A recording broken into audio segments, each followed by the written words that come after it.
പാണക്കാട് സയ്യിദ് മുനവ്വർ അലി ശിഹാബ് തങ്ങളുടെ മകൾ ഫാത്തിമ നർഗീസ് ഹോർത്തൂസ് വേദിയിൽ ചില ചോദ്യങ്ങൾക്ക് പൊടുന്നനവേ ചോദിച്ച ചില ചോദ്യങ്ങൾക്ക് മറുപടി പറയുകയുണ്ടായി.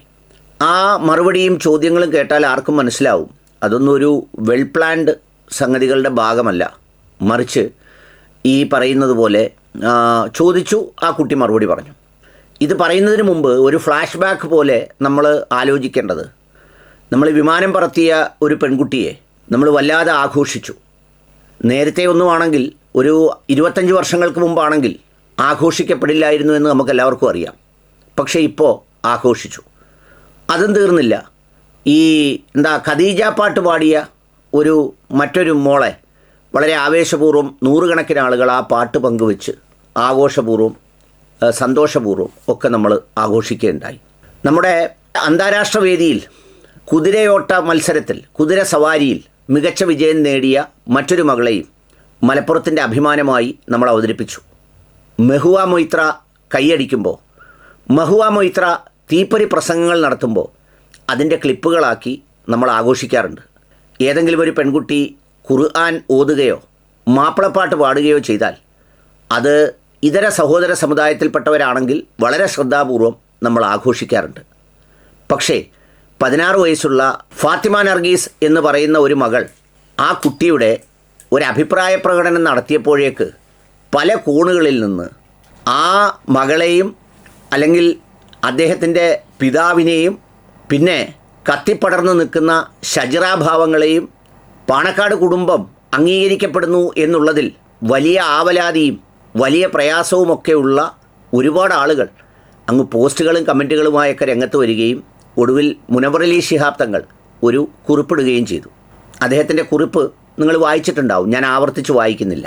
ഒരു സമൂഹത്തിൽ തൻ്റെ മകൾ പറഞ്ഞ ചില വാക്കുകളുമായി ബന്ധപ്പെട്ട് ഒരു അനാവശ്യ ചർച്ച ഉണ്ടാകുന്നത് ഒഴിവാക്കാൻ വേണ്ടി ഒരു പിതാവെന്നുള്ള നിലയിലും അതുപോലെ തന്നെ ആ കുടുംബത്തിലെ ആത്മീയ ഭൗതിക ജ്ഞാനങ്ങൾ, മനുഷ്യനുമായുള്ള ബന്ധം, അത്തരം കാര്യങ്ങളെയൊക്കെ വളരെ ശ്രദ്ധാപൂർവം കൈകാര്യം ചെയ്യുന്ന ഒരാളെന്നുള്ള നിലയിൽ അതിനെ ആ രീതിയിൽ കൈകാര്യം ചെയ്തതിൽ തെറ്റൊന്നുമില്ല.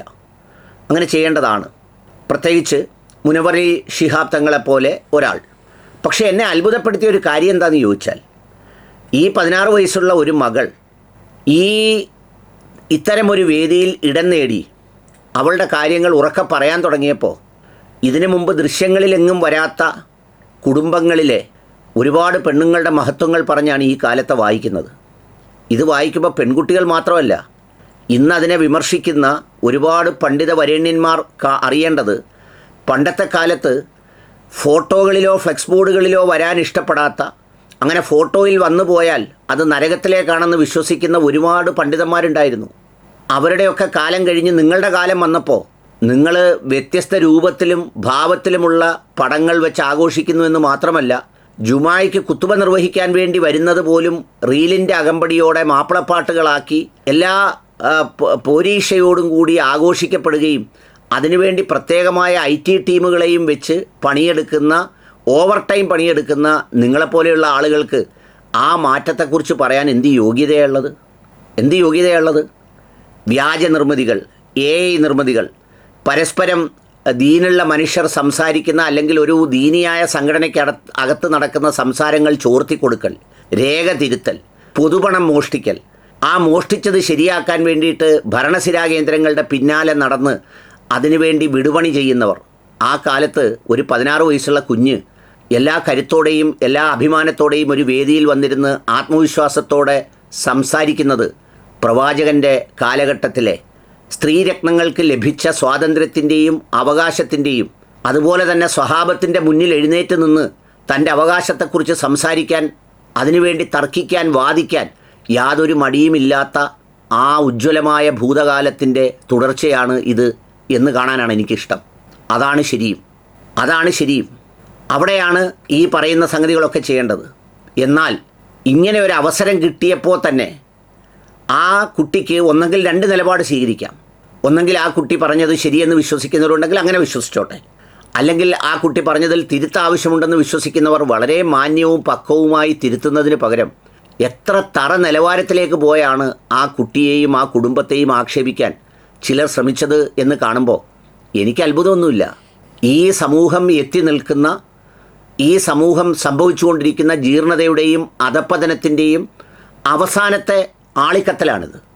അടുത്തൊരു തലമുറ ഉറപ്പായും വരും. ഇതൊക്കെ ചോദ്യം ചെയ്യുന്ന ഒരു തലമുറ വരിക തന്നെ ചെയ്യും. അതിൽ യാതൊരു തർക്കവുമില്ല. ഒരു പക്ഷേ ഈ മാറ്റം വളരെ വേഗത്തിലാകുമായിരുന്നു ഈ തമ്മിൽ തല്ലിച്ചാകുന്ന മുജാഹിദ് പ്രസ്ഥാനക്കാർ വന്നില്ലായിരുന്നെങ്കിൽ. എന്തെന്ന് വെച്ചാൽ ഇപ്പോൾ പലതും തുറന്നു പറഞ്ഞു തുടങ്ങിയാൽ ഒരു കാര്യവുമില്ലാതെ മുജാഹിദും വഹാബിയുമാക്കുന്ന കാലമാണ്. എന്നാൽ ഈ മുജാഹിദിനെ കൊണ്ട് വല്ല കാര്യമുണ്ടോ? അവർ കസേരയ്ക്ക് 8 കഷ്ണമായി അങ്ങോട്ടും ഇങ്ങോട്ടും അടിച്ചു പിരിഞ്ഞ് ഒരു കാര്യവുമില്ലാത്ത കാര്യങ്ങളിൽ തർക്കിച്ച് അങ്ങനെ തുടരുകയും ചെയ്യുകയാണ്. നമ്മൾ സാധാരണ അസദുദ്ദീൻ ഉവൈസി ഉത്തരേന്ത്യയിൽ മത്സരിക്കാൻ വരുമ്പോൾ മറ്റവർക്ക് ചാരപ്പണി ചെയ്യുന്നവരാണ് എന്നുള്ള രീതിയിൽ ഇവരുടെ വരവ് കൊണ്ട് ശക്തിപ്പെട്ടത് മറുചേരിയാണ് എന്നുള്ളതാണ് ഒരു സത്യസന്ധമായ കാര്യം. ഇതിൽ മുജാഹിദും സുന്നിയും അത്തരം കാര്യങ്ങളൊന്നും നോക്കേണ്ടതില്ല. ഒരുപാട് ചരിത്രങ്ങളും ഒരുപാട് രേഖകളുമൊക്കെ വായിക്കപ്പെടാതെ പല സ്ഥലങ്ങളിലും പൊടിപിടിച്ച് കിടപ്പുണ്ട്. ഇസ്ലാമിൻ്റെ തന്നെ രചതരേഖകൾ, വനിതകളുടെ നേതൃത്വത്തിൽ നടന്ന യൂണിവേഴ്സിറ്റികൾ, അതിൻ്റെ മുന്നിൽ നിന്ന് നയിച്ചവർ, അത്തരം കാര്യങ്ങൾ അഭിമാനം കൊള്ളുന്നവർ. അത്തരമൊരു ഭൂതകാലത്തിൻ്റെ തിരിച്ചുവരവ് അനധിവിദൂര ഭാവിയിൽ ഉണ്ടാകുമെന്നുള്ളത് ഉറപ്പാണ്.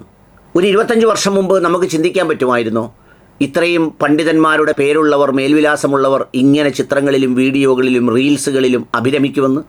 ഞാനങ്ങനെ ചെയ്തത് തെറ്റാണെന്നല്ല പറഞ്ഞ്. ഇന്നത്തെ കാലത്തിൻ്റെ സാങ്കേതിക വിദ്യയിൽ അതുമൊന്നും ഉപയോഗിക്കുന്നതിൽ തെറ്റൊന്നുമില്ല. പക്ഷേ ആ കാലത്തേക്ക് നമ്മൾ മാറി എന്നുള്ളതാണ്. അതുകൊണ്ട് ഫാത്തിമ നർഗീസ് മോളെ, നീ ഒട്ടും വിഷമിക്കേണ്ടതില്ല. വളരെ ആത്മവിശ്വാസത്തോടെയാണ് നീ സംസാരിച്ചത്. നിൻ്റെ ആത്മവിശ്വാസത്തിൻ്റെ പോസിറ്റിവിറ്റി ഉൾക്കൊള്ളുന്ന വലിയൊരു സമൂഹമുണ്ട്. എന്തെങ്കിലും അഭിപ്രായങ്ങൾ പറയുന്ന ആളുകളെ റിബലുകളെന്നും ലിബറലുകളെന്നും വിളിച്ച് ആക്ഷേപിച്ച് അവരെ സമുദായത്തിൻ്റെ പുറത്ത് കളഞ്ഞ് സമുദായത്തിൻ്റെ ശത്രുവാക്കിയിട്ട് ഇതുപോലത്തെ പ്രഭാഷണങ്ങൾ ആസ്വദിക്കുന്നവർ ചിലരെങ്കിലും ഈ സമുദായത്തിൽ ഇപ്പോഴും ഉണ്ട്. നോക്കൂ, ഞാനൊരു പ്രഭാഷണം കേൾപ്പിക്കാം. ആ പ്രഭാഷണം അതിനാരെങ്കിലും തർക്കം പറയുന്നുണ്ടോ എന്ന് നിങ്ങൾ നോക്കുക. സാമൂഹ്യ മാധ്യമങ്ങളിൽ ഇടപെടുന്നവർ പോലും അതിനെക്കുറിച്ച് പറയാറില്ല. എന്താണ് സംഘടനാ ഫാസിസം പേടിച്ച് എന്ന് പറഞ്ഞാൽ അങ്ങനെ പറഞ്ഞു പോയാൽ ഈ മറ്റു പല ദിശകളിലേക്ക് അത് മാറുമെന്നുള്ളതുകൊണ്ട് അതിനെ പറയാൻ അനുവദിക്കാത്തൊരു സ്ഥിതിവിശേഷം. ഈ വാദത്തെ ഫാത്തിമ നർഗീസ് പറഞ്ഞ ഈ വാക്കുകളെപ്പോലെ എതിർക്കാൻ ആരെങ്കിലും രംഗത്ത് വരുമോ? തിരുത്തുമോ? എന്തൊരു ബലപ്പെട്ട ശക്തമായ ഇന്നത്തെ കാലത്ത് ദീനിന് ആവശ്യമുള്ള ഒരു ഹദീസാണ്. കാരണം പിന്ദ്വാരം കൊണ്ട് എല്ലാവരും ബുദ്ധിമുട്ടുക. അതുകൊണ്ട് പണ്ഡിത വരേണ്യൻ അതിൻ്റെ ഒരു സുഖം വിവരിച്ചത്. നാളെ അവിടെ പോകുമ്പോൾ പിന്ദ്വാരം ഉണ്ടാവില്ല. അപ്പോൾ ചിലർ അതിൻ്റെ അടിയിൽ വന്ന് കമൻ്റ് ചില ചോദ്യങ്ങൾ ചോദിച്ചിട്ടുണ്ട്. ആ ചോദ്യങ്ങൾ ഒരു വിശ്വാസത്തെ പരിഹസിക്കാനും കോമാളിയാക്കാനും വേണ്ടി നടത്തുന്ന ഇതുപോലെ എത്ര എണ്ണം. ഞാനൊക്കെ അതൊക്കെ ഇപ്പം അങ്ങ് വിടുകയാണ്. എന്താ വിടുന്നതെന്നറിയോ? ചിലരെന്നോട് പറഞ്ഞു, അത്തരം കാര്യങ്ങൾ കയറി പിടിച്ചാൽ ചിലപ്പോൾ പൊതുവായി നമ്മൾ പറയുന്ന കാര്യങ്ങൾ ഒരുപാട് പേർ ഈ സംഘടനാ ഫാസിസം കൊണ്ട് കേൾക്കാതെ വരും. അപ്പോൾ അതുകൊണ്ട് എൻ്റെ അഭിപ്രായത്തിൽ തങ്ങൾ എഴുതിയതൊക്കെ നന്നായി. ഈ പറഞ്ഞതുപോലെ പണ്ടത്തെ കാലത്ത് പെണ്ണുങ്ങളെ പള്ളിക്കകത്ത് കയറ്റിക്കൂടാ എന്ന് പറഞ്ഞ് നിഷ്കർഷിച്ചിരുന്നവർ ഇപ്പോൾ സ്ത്രീകളെ, യാത്രക്കാരായ സ്ത്രീകൾക്ക് കയറാൻ അനുവാദമുണ്ട്. അതുപോലെ ബലമായി ആരും എങ്ങും ഇന്നുവരെ ഇസ്ലാം സ്ത്രീകളെ പള്ളിയിൽ നിരോധിച്ചിരിക്കുന്നു എന്നൊരു സ്റ്റേറ്റ്മെൻറ്റ് ഖുർആൻ നോക്കിയോ ഹദീസ് നോക്കിയോ ആർക്കും പറയാൻ പാടില്ല. അതാണ് ഉത്തമം. ആ വീടാണ് ഉത്തമം, വീടാണ് നല്ലത്, ഒക്കെ ശരിയാണ്. ആണുങ്ങളെയും സംബന്ധിച്ചിടത്തോളവും നമ്മൾ വീട്ടിൽ നിസ്കരിക്കാനാണ് സൗകര്യമെങ്കിൽ പള്ളിയിലോട്ടൊന്നും പോകേണ്ട, വീട്ടിൽ നിസ്കരിക്കുന്നതാണ് നല്ലത്. വലിയ പാടൊന്നുമില്ല. പെൺകുട്ടികളെ സംബന്ധിച്ചിടത്തോളം അത് പ്രത്യേകമായി പറഞ്ഞിട്ടുണ്ട്, സുരക്ഷിതത്വ കാരണങ്ങളാലൊക്കെ അങ്ങനെ വേണമെന്ന്. പക്ഷേ അവിടെ പറയുമ്പോഴും ഈ മറ്റു പലതുമൊക്കെ ഒരുപാട് വ്യാഖ്യാനിച്ച് വിയർക്കേണ്ടി വരും ആ കാര്യത്തിൽ. അപ്പോൾ ഏതായാലും അത് പറഞ്ഞത് നിങ്ങൾക്ക് യോഗ്യമല്ലെങ്കിൽ ആ ആശയത്തെ തിരുത്തുക അല്ലെങ്കിൽ അത് അവസാനിപ്പിക്കുക എന്നുള്ളതിനപ്പുറത്ത് ആത്മവിശ്വാസത്തോടെ പറഞ്ഞ ഒരു പെൺകുട്ടിയെ ആറ്റപ്പൂ കുടുംബത്തിൽ നിന്ന് ആരും ക്യാമറയുടെ മുന്നിലേക്ക് വന്നിട്ടില്ല. പിന്നെ ഈ സാധുക്കലി തങ്ങളും ബാക്കിയുള്ള തങ്ങന്മാരുമൊക്കെ സെൽഫി എടുക്കുന്നു. വലിയ പാടല്ലേ? അവരൊന്നും അങ്ങനെ ഇറങ്ങരുത്. അവരാരും പൊതുസമൂഹത്തിൽ ഇറങ്ങരുത്, ജനങ്ങളെ കാണരുത്, ജനങ്ങളോട് മിണ്ടരുത്. കാരണം എന്താ, അങ്ങനെ ഇരുന്നെങ്കിൽ മാത്രമേ അവരെ വിറ്റെടുക്കാൻ പറ്റുള്ളൂ. അവരിതൊന്നും ചെയ്യാൻ പാടില്ല. അവരെ കൊണ്ടുള്ള ദോഷം എന്താ? അവരാരും വാർഷിക ഉറൂസുകൾ നടത്തുന്നില്ല. അവർ ഭയങ്കരമായ ഒരു ദുആ സമ്മേളനം വെച്ച് കൈകാര്യം ചെയ്യുന്നില്ല. വീട്ടിൽ വരുന്നവരിൽ നിന്നൊന്നും വെള്ളം ഊതി പിരിവെടുക്കുന്നില്ല, അല്ലെങ്കിൽ തുപ്പിക്കൊടുത്ത് ഒന്നും വാങ്ങുന്നില്ല. ഇതൊക്കെ കാര്യങ്ങളൊന്നും അവർ ചെയ്യുന്നില്ല. അങ്ങനെയൊന്നും അവർക്കെതിരെ ഒരു അവസരം കിട്ടാതിരിക്കുമ്പോൾ എന്നാൽ ഈ കുട്ടി പറഞ്ഞത് ഒരു സംഗതിയാക്കി എടുത്ത് കത്തിക്കാമെന്ന് വിചാരിക്കുന്നത് എത്ര മ്ലേച്ഛമായ ഭാവമാണ്.